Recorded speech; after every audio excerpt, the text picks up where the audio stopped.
Hello, आप सभी को नौकरी फर्स्ट प्लेटफॉर्म पे स्वागत है। एंड 77th यानी 77वें गणतंत्र दिवस की ढेर सारी शुभकामनाएं आप सभी व्यूअर्स को और समस्त देशवासियों को।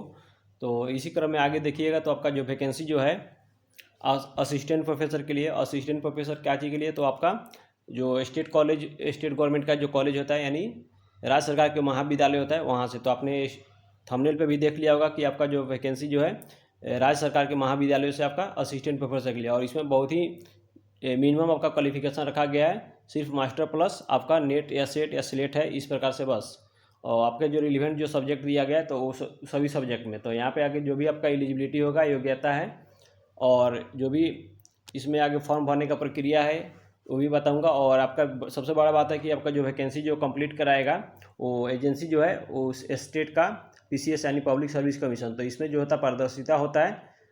तो इसी के क्रम में देखिएगा, यहाँ पे ओवरव्यू भी मैं बता दे रहा हूँ आपका कौन कौन सा सब्जेक्ट है, वीडियो को पॉज करके देख लीजिएगा। ऐसे भी मैंने टोटल आपको सब सब्जेक्ट मैं बता दे रहा हूँ। तब तक यहाँ पे देखिए टोटल ग्रांड आपका पोस्ट जो दिखाई देगा 145 145 पोस्ट पे वैकेंसी निकली हुई है, और 145 पोस्ट पे आपका वैकेंसी भी देखने को मिलेगा। तो यहाँ पे देख लीजिए फर्स्ट जो सब्जेक्ट है, सॉरी यहाँ पे ऊपर में फर्स्ट सब्जेक्ट में यहाँ पे क्या है, इंग्लिश है। तो इंग्लिश में जो देखिएगा आपका टोटल जो वैकेंसी आपको दिखाई देगा यहाँ पे 18 यानी 18 है पोस्ट। और बट यहाँ पे जो है तो 4 गो पोस्ट अनरिजर्व के लिए, यूआर के लिए। अनरिजर्व का मतलब किसी भी कैंडिडेट, कोई भी कैंडिडेट किसी भी कैटेगरी से किसी भी स्टेट से भर सकते हैं। बट यहाँ पे एक कंडीशन रखा गया है, यहाँ पे जो 14 सीट है यहाँ पे रिजर्व फॉर APST कैंडिडेट, यानी अरुणाचल प्रदेश से। यहाँ पे जो देखिएगा जो वैकेंसी जो है यहाँ पे Arunachal Pradesh public service commission की तरफ से यहाँ पे ईटानगर जो है इसका कैपिटल है, यहाँ से रिलीज हुई है। और आपका डेट की 22 जनवरी 2026 को रिलीज हुआ है। एडवर्टाइजमेंट हम यहाँ पे देख सकते हैं।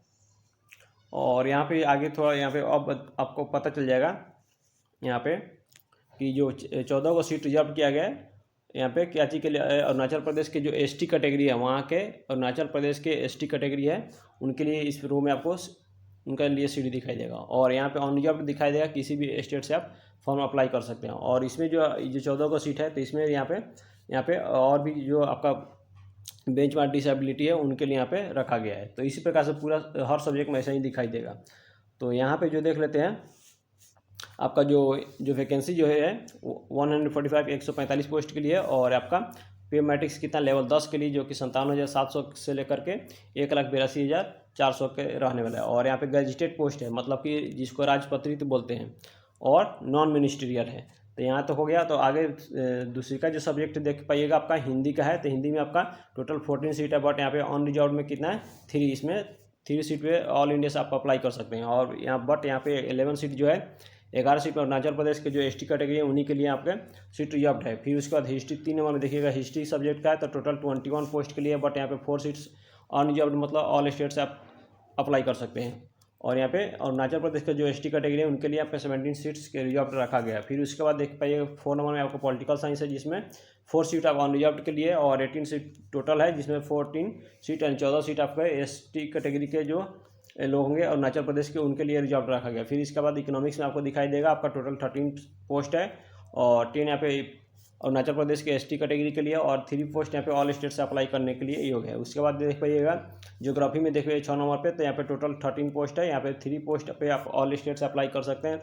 10 को पोस्ट जो आपका ST कैटेगरी जो है वहाँ के अरुणाचल प्रदेश के उनके लिए रिजर्व है। एजुकेशन जो सब्जेक्ट है तो इसमें टोटल 9 पोस्ट के लिए वैकेंसी है, बट यहाँ पे 7 पोस्ट जो है अरुणाचल प्रदेश के ST कैटेगरी के लिए रिजर्व है, और 2 पोस्ट जो है आपका ऑल स्टेट से, आप ऑल इंडिया से अप्लाई कर सकते हैं इस पोस्ट के लिए। फिर उसके बाद यहाँ पे थोड़ा सा आगे बढ़िएगा तो 8 नंबर में आपको कॉमर्स दिखाएगा, टोटल 6 पोस्ट है। यहाँ पे 1 पोस्ट अनरिजर्व है, 5 पोस्ट अरुणाचल प्रदेश के ST के लिए कैटेगरी। तो या फिर आप मैथमेटिक्स में देख पाइएगा टोटल 6 सीट है, जिसमें 1 सीट अनरिजर्व है, और 5 आपका ST कैटेगरी के लिए। फिर उसका जूलॉजी में देख पाइएगा टोटल 6 सीट है, 6 सीट है, जिसमें से 1 पोस्ट जो है आपको अनरिजर्व के लिए, और 5 पोस्ट आपको ST कैटेगरी के लिए है। और बॉटनी में जो देख पाइएगा आपका टोटल 5 पोस्ट है, और बट यहाँ पे 1 पोस्ट अनरिजर्व के लिए है, और 4 पोस्ट जो है पे रिजर्व किया गया है ST कैटेगरी के लिए। फिजिक्स में भी उसी तरह 5 गो सीट है, तो उसमें भी आपका 1 सीट UR के लिए अनरिजर्व के लिए, और 4 सीट यहाँ पे ST के लिए रिजर्व किया गया है। तो इस प्रकार से हो गया 12 में। उसके बाद 13 में देख पाइएगा तो केमिस्ट्री का, तो टोटल इसमें 7 सीट्स है, जिसमें 6 सीट जो होता है, 6 को सीट आपका एसटी कैटेगरी के लिए वहाँ अरुणाचल प्रदेश के लिए रिजर्व रखा गया। 1 सीट पे आपको ऑल इंडिया से अप्लाई कर सकते हैं। फिर उसके बाद तो सोशियोलॉजी में देखिएगा तो सोशियोलॉजी में आपका 2 ही सीट है और दोनों सीट रिजर्व रखा गया है अरुणाचल प्रदेश के जो एसटी कैटेगरी है उनके लिए। फिर एंथ्रोपोलॉजी है तो एंथ्रोपोलॉजी में भी सेम रखा गया, सेम कंडीशन है। तो इस प्रकार से आपका टोटल जो सीट्स जो है इनका डिटेल्स हो गया। अब थोड़ा सा स्क्रॉल कर पाएंगे ऊपर तो यहाँ पे देखिए कैसे अप्लाई करना है इसके बारे में बताया गया। उससे पहले जो आपको देख लेते हैं यहाँ पे नोट्स में लिखा गया है, जो लोग अरुणाचल प्रदेश के एसटी कैटेगरी के लिए यहाँ पे और पीडब्ल्यूडी के लिए क्लेम करते हैं तो उनको यहाँ पे उनका सर्टिफिकेट गवर्नमेंट से वहाँ पर अरुणाचल प्रदेश से आपको बनवाना होगा। सर्टिफिकेट आपको एसटी कैटेगरी का जो सर्टिफिकेट बनता है या फिर डिसेबिलिटी का। फिर तो अप्लाई कैसे करना होगा, तो अप्लाई करने के लिए यहाँ पे जो लिंक है यहाँ पे Arunachal Pradesh public service commission .gov.in, यहाँ पर इसी साइट से आपको आपको अप्लाई करना होगा। तो मैं आपको लिंक भी प्रोवाइड करा दूंगा डिस्क्रिप्शन बॉक्स में, और आपको फाइनली लास्ट तक आप बने रहिएगा, वीडियो को देखिएगा तो वहाँ से मैं आपको बता दूंगा कि कैसे फॉर्म अप्लाई होगा। और यहाँ पे जो देख पाइएगा 1 टाइम पहले रजिस्ट्रेशन OTR करना होगा। फिर उसके बाद जो आगे बढ़िएगा तो फॉर्म को अप्लाई जो 2-3 स्टेप में करना होगा और वहाँ पर डॉक्यूमेंट्स को अपलोड करना होगा। उसके बाद जो देख पाइएगा आपका फॉर्म स्टार्ट कब से हो रहा है, तो 23 जनवरी से शुरू हो चुका है, आज 26 जनवरी है। और आपका लास्ट जो डेट रहने वाला 23 फरवरी, मतलब पूरे 1 मंथ का आपको इन्होंने टाइम दिया है। तो विद इन द टाइम आपको फॉर्म अप्लाई जरूर कर लीजिएगा। लास्ट जो टाइम रहता है उसका वेट नहीं करना होगा। और यहाँ पे देख लेते हैं आपका एजुकेशनल क्वालिफिकेशन रखा गया। मैंने फर्स्ट में ही बोला बहुत ही सिंपल रखा गया है एजुकेशनल क्वालिफिकेशन में, यानी आपका शैक्षणिक योग्यता जो है। तो इसमें जो रखा गया यहाँ पे direct recruitment for assistant professor as पर UGC regulation 2018 sub clause 4.0 and 4.1 A और B में। तो इस प्रकार से मतलब इन्होंने UGC जो गाइडलाइंस रेगुलेशन है उसको फॉलो करते हुए इन्होंने रखा है आपका एजुकेशनल क्वालिफिकेशन। तो यहाँ पे देखो मास्टर डिग्री में आपका कितना 55% ओनली मांगा गया है A में, और एक है आपका फर्स्ट है। तो इसमें सिर्फ और सिर्फ मास्टर डिग्री जिस सब्जेक्ट में अप्लाई करना चाहते हैं उसमें 55% मार्क्स होना चाहिए। उसके बाद जो देने के 5% आपको मार्क्स यहाँ पे रिलैक्सेशन मिल जाता है यहाँ पे। और SC ST कैटेगरी के लिए जो मतलब अरुणाचल प्रदेश के जो कैटेगरी के में होंगे SC ST उनके लिए यहाँ पे 5% आपका रिलैक्सेशन भी मिल जा रहा है। उसके बाद सेकंड में देख पाइएगा आपका सिंपल जो, उसके बाद मास्टर के बाद क्या है नेट एफिशिएट एसिलेट, इस प्रकार से इन्होंने रखा है यहाँ पे। और बट जो लोग ने 11 जुलाई 2009 से पहले इन्होंने जो PhD डिग्री किया तो उनको यहाँ पे नेट सेट से क्या किया गया, एग्जेम्प्टेड किया गया है। उनको नेट सेट के ज़रूरत नहीं है क्योंकि उस समय नेट सेट नहीं होता था। तो 11 जुलाई 2009 से पहले का होना चाहिए PhD। तो PhD भी होना चाहिए। तो यहाँ पे PhD के लिए कंडीशन रखा गया है कि PhD आपका जो होना चाहिए यहाँ पे अवार्डेड होना चाहिए किसी रेगुलर मोड में, आपका डिस्टेंस मोड्स में नहीं होना चाहिए। और थेसिस जो आपको जो इवेल्यूटेड हुआ होगा एटलीस्ट 2 एक्सटर्नल एग्जामिनर होता है उनके। तो इस प्रकार से कुछ कंडीशन रखा गया, तो कंडीशन को अपने से पढ़ लीजिएगा।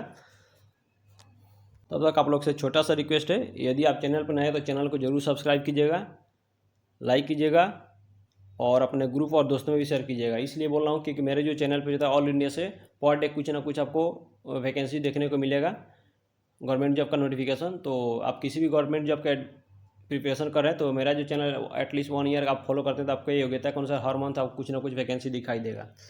तो अब यहाँ चलते हैं, यहाँ पे आपका यहाँ पे नोट्स में जो लिखा गया है कि मतलब कोई ऐसे सब्जेक्ट होता है जहाँ पे नेट सेट नहीं होता है तो वहाँ पे सिर्फ मास्टर डिग्री पे ही आपका इसमें ये हो जाएगा, आपका अप्लाई कर सकते हैं। बट वैसे सब्जेक्ट नहीं, सब में नेट सेट होता है।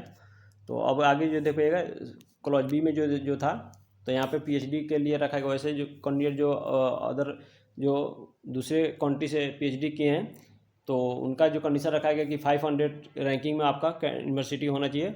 और इस प्रकार से आपका कुछ इन्होंने कंडीशन रखा है।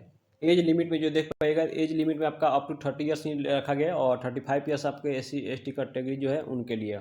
लेकिन यहाँ पे जो अरुणाचल प्रदेश का जो आपका कैंडिडेट होंगे SC ST उनको 37 ईयर्स दिया जाएगा एज रिलैक्सेशन में। उसके बाद जो देख पाइएगा आगे जो आपका मेथड ऑफ सिलेक्शन, तो सिलेक्शन कैसे होने वाला है। तब इसमें जो कोई एग्जाम नहीं वाला, सिर्फ और सिर्फ आपका जो सिलेक्शन होगा सिर्फ वाइवा वॉइस पे और इंटरव्यू के बेसिस पे होगा। तो यहाँ पे the selection will be made through the viva voice या फिर इंटरव्यू ओनली।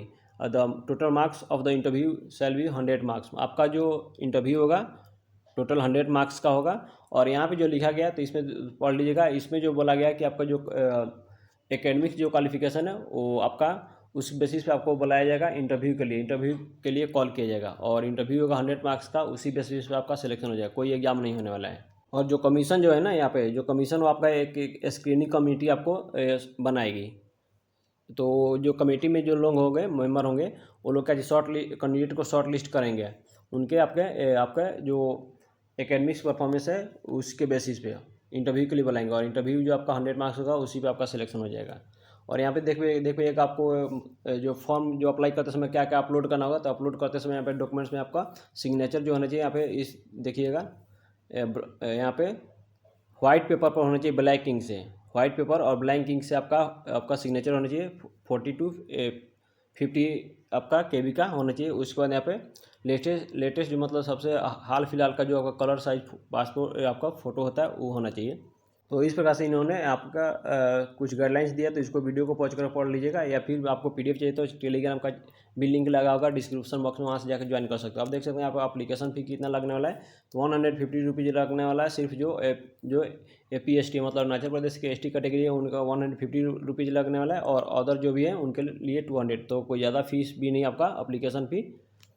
आज जो लोग PWD कैटेगरी में आते हैं उनके लिए यहाँ पे पेमेंट से क्या एग्जेम्प्टेड किया गया, उनको फ़ी पेमेंट नहीं करना होगा, सिर्फ और सिर्फ क्या फॉर्म को अप्लाई कर देना होगा बस। और ये जो पॉइंट है इसको ध्यान में रखना होगा, 23 फरवरी आपका लास्ट डेट है। उसके बाद जो आपको बुलाया जाएगा इंटरव्यू के लिए, तो आपको ओरिजिनल यहाँ पर मार्कशीट और डॉक्यूमेंट्स जो भी आपको डॉक्यूमेंट्स है आपको ओरिजिनल ही लेके जाना होगा। इस चीज़ को यहाँ ध्यान रखिएगा। तो इस फॉर्म में जो देखिएगा टोटल आपका यही था, मैंने जो भी अब इम्पोर्टेंट था तो उसको बता दिया, ज़्यादा बड़ा भी आपका एडवर्टाइजमेंट नहीं था। और यहाँ पे जो सर्टिफिकेट के लिए आपका इन्होंने आपका फॉर्मेट दिया है, तो इसको आप भी आप अप्लाई कर सकते हैं, इसको मतलब फिल करके यहाँ पे अपलोड कर सकते हैं।